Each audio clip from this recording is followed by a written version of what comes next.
Que vaut votre CV? Je pense qu'il est temps de vous donner la réponse à cette question. Bonjour à tous, bienvenue sur la chaîne. Moi c'est Fabrice, fondateur de Kitoko Job, une entreprise dédiée au développement de l'insertion professionnelle. Si vous êtes demandeur d'emploi, en reconversion professionnelle ou en charge d'un public spécifique tel que des étudiants, ce qui va suivre est fait pour vous. Précédemment, nous avons vu ensemble que les CV sont rédigés autour de 6 catégories. Aujourd'hui, je vais vous dévoiler 2 informations. Tout d'abord, ce que valent ces catégories pour l'employeur et le pourquoi. Le profil correspond à 10% de la valeur de votre CV.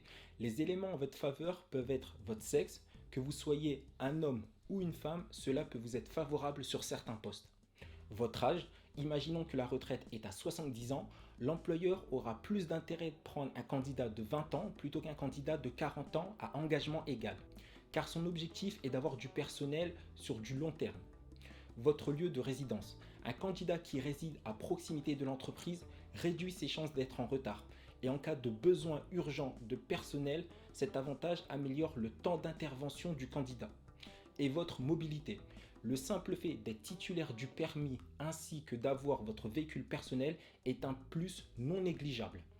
De manière générale, les formations et diplômes représentent 15% de votre CV. Ces documents retracent le parcours scolaire du candidat. Ils sont également des éléments de preuve qui garantissent vos connaissances et votre savoir-faire.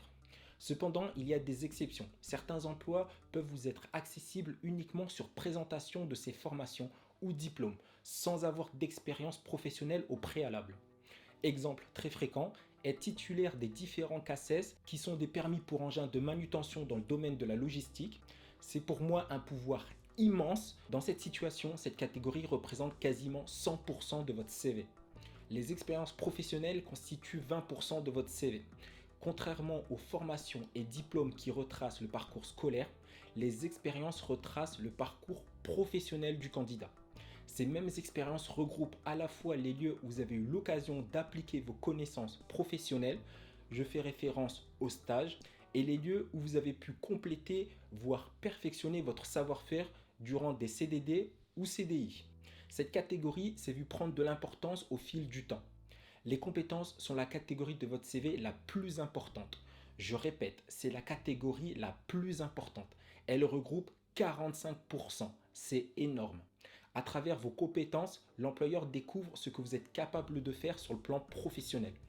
Pour faire simple, si vos compétences se résument en 3 mots, c'est que vous savez faire 3 actions.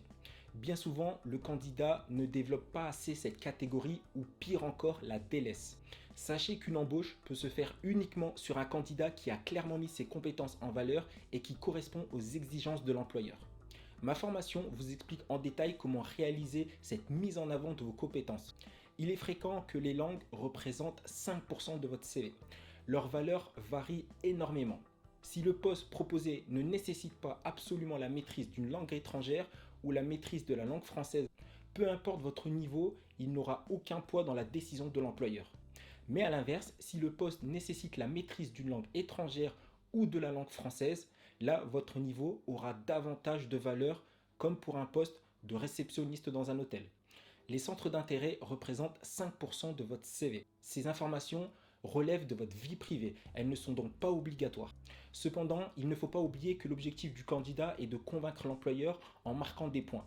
Et pour marquer des points, il faut parler de soi et des loisirs qui peuvent être dans l'intérêt de la société. Vous serez nombreux à ne pas être d'accord avec la valeur indiquée. Je l'entends sans problème.